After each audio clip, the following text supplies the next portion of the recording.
Our next lesson is about atomic emissions. We learned about radiation, where particles fly out of the nucleus. This is where the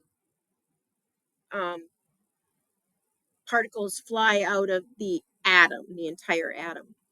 Okay, so our learning target is I will explore how atomic emission spectra reveal information about electron transitions, energy levels, and how this phenomenon is used in fields like astronomy, chemistry, and material science to identify elements and analyze matter. Okay, so the first thing we need to understand is, where does this come from? Like, where does this particle that flies out come from? So understanding that when an atom is happy, it's in its ground state. Okay, and the ground state of an atom happens when the electrons are at the lowest energy level possible. Okay, so that means that all of the rings are full as you move out. Okay, electrons prefer to be in the ground state. That's where they're the happiest.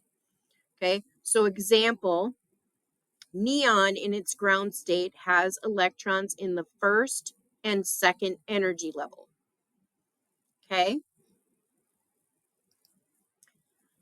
when energy is added to the atom, energy can be added in many different ways, heating it, applying pressure to it, that kind of thing. When energy is added to an atom, the electrons enter the excited state.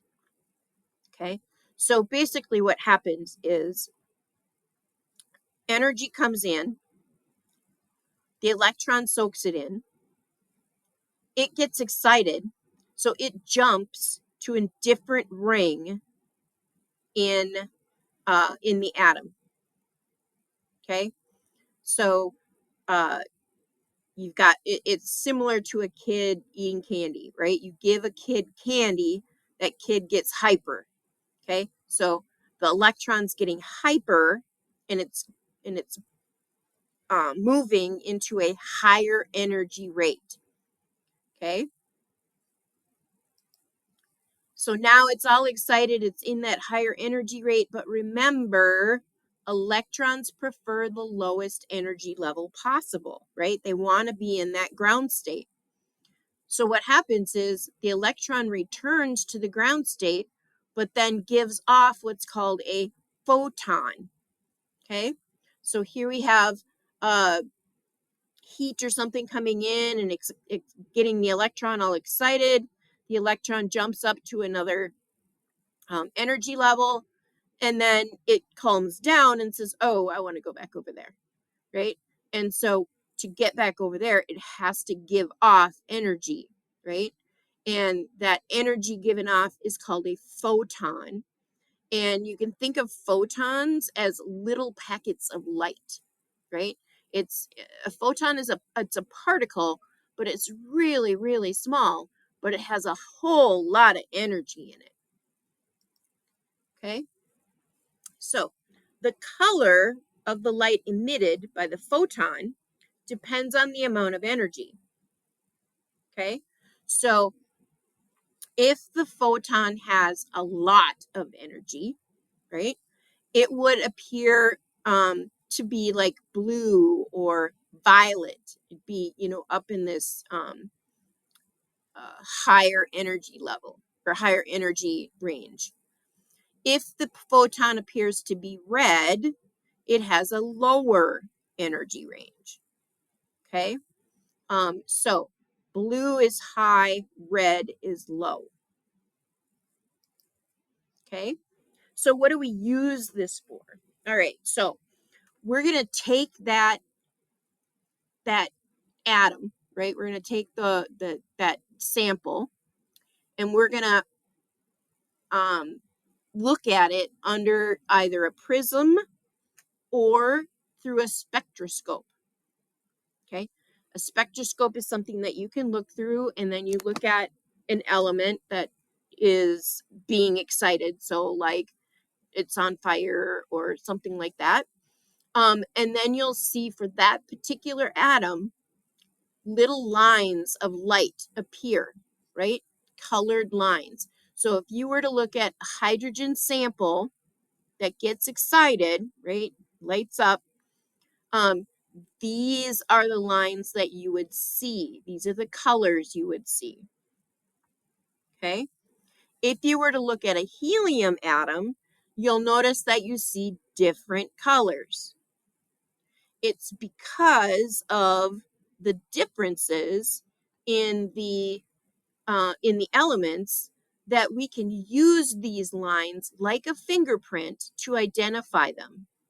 So if you're an astronomer and you're looking at a way far out star, right? You're looking at a sun that's, hundreds of light years away. Okay.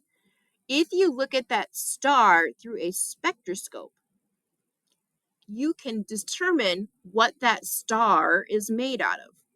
For example, if you looked at the sun with a spectroscope, I don't necessarily recommend that because it's too close. But if you looked at the sun, you would see that the sun is mostly made up of hydrogen and helium. Okay, so you would see two spectrums, right? One would look like this, one would look like this, and you'd go, oh, well, there's hydrogen and helium in there. Okay.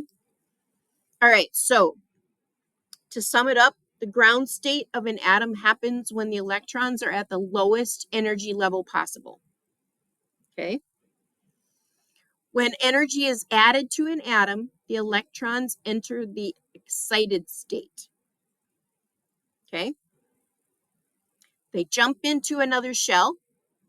When the electrons return back to the ground state, they give off a photon. Remember, a photon is a little packet of light. The color of that light emitted by that photon depends on the amount of energy the photon carries. So what color it is depends on the amount of energy that it has. Okay? And then when an atomic source of light is viewed through a spectroscope, the light appears as lines. Okay? And so you could see, this is hydrogen, helium, neon, sodium, and mercury.